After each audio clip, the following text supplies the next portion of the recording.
I'm glad I'm here tonight. This is a wonderful panel. I'm going to bring it from the national to the local, and I'm going to talk. It's going to sound like I'm directing this at you, Adam, because I'm talking from New York City centric. But in general, how does the city work with community groups and community nonprofit organizations? And, in particular, the 596acres.org, the NYC Compost Interactive Map.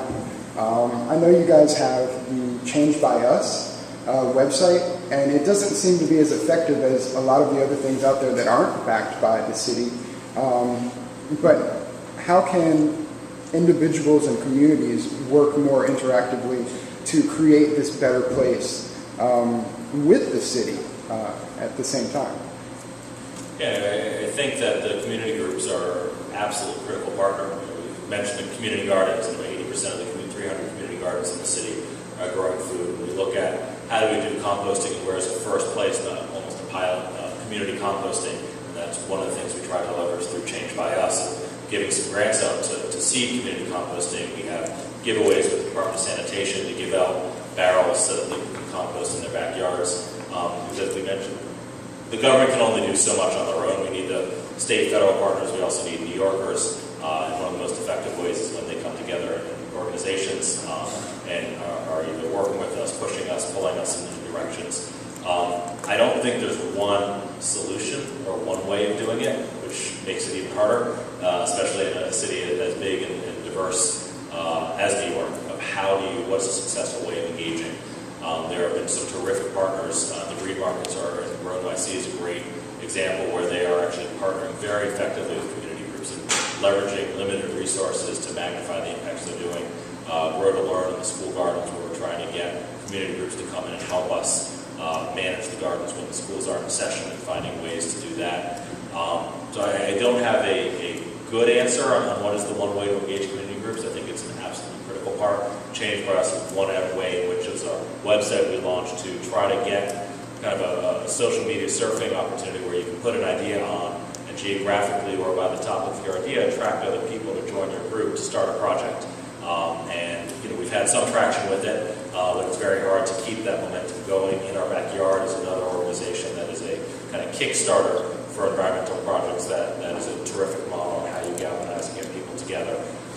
So we're always looking for other models and seeing where there are opportunities to do it, and looking at community groups who are doing innovative things that we can try to adopt and bring on a larger level and influencing our policy. I think within urban agriculture, that's one way where we're looking at what is Brooklyn Grange doing, what are some of the Gotham Greens, what are the challenges they're facing, and how can we help them by removing some of the zoning impediments or building code impediments, which is one of the things government can often do, is get out of people's way and help them do the things that they're trying to do as well. I don't know if there are models in other cities or things that you think we can do better, certainly from a community angle. It's a really excellent question. I might want to turn the question around a little bit and talk a little bit about the farming community.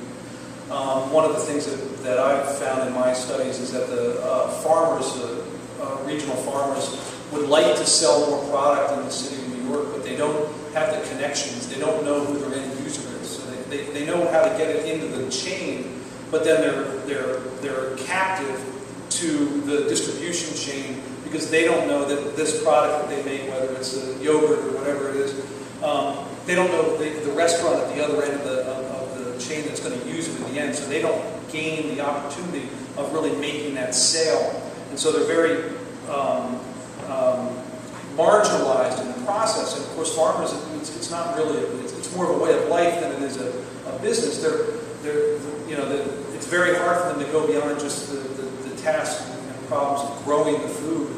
They can't really be the drivers of this larger chain. And so there's this gap between the demand in the cities and the ability to grow the food or produce the food upstate. And someone needs to fill that gap. And it seems to me that that's an area where you get into these not-for-profit groups and co-ops and other organizations and public-private partnerships that begin to help the farmers to build the connections, the relationships with end users so that they know that they can sell their product in the city. They know what they'll get, and it takes the risk out of their business. and allows them to think about growth in a way that they can achieve. And so I think your question about how do you help the communities, I think it plays out both here locally, but I think it also plays out in the business community at the state level with farmers themselves and thinking about how to, because it's such a complex system, there's something other than just private enterprise needs to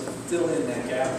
So, I don't know if anyone has a comment on that. Could I just sort of respond slightly to the lady who got mildly shortchanged because she only got one panelist to answer her question, whereas everybody else got all four of us. But I think both questions are actually two halves of a really interesting question that Tom just articulated. But it fascinates me actually that 60% of New York's food comes through Hunts Point, because that's fruit and produce, okay, but it's still a lot, because in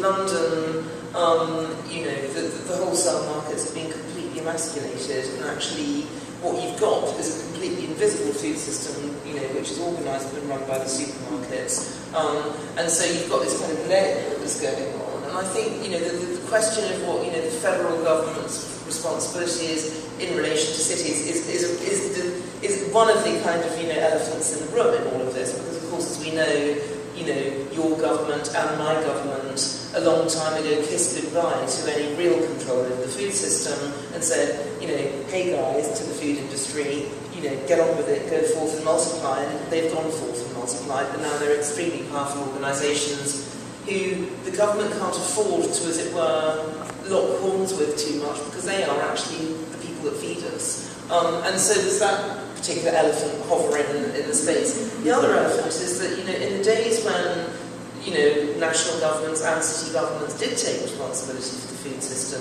there was a huge amount of infrastructure in place that's been systematically dismantled as the scale of food supplies has increased. So, and we talked earlier on about the fact that yes, there is now a proliferation of small-scale farmers again, and that's fantastic to see, but it's almost impossible for middle-scale farmers to find a toehold in the market, or even to sort of start, for instance, producing local beef, shall we say, because the slaughterhouses don't exist. So there's so many key areas of infrastructure that actually need action at a national level in order to get those kind of those connections possible again. And I think it's going to be very interesting to me to see over the next sort of 10, 20 years, when these issues really hit the wall, which they're going to, which government's going to move first and say, actually, we're going to have to start taking a bit more responsibility for this again, and the kind of what Tim Lang in the UK calls the leave it to Tesco kind of government policy to food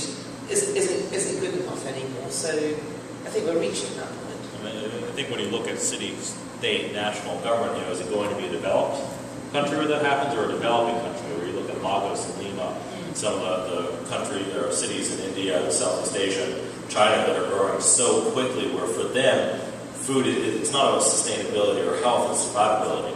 And that's a very different issue, where you might see a kind of climate change layer on top of that, and more variability with where the food stock and supply is. I actually put our food distribution study both in our transportation and our climate change buckets, because I'm very concerned about, and that's one of the challenges with climate change in terms of local food sources.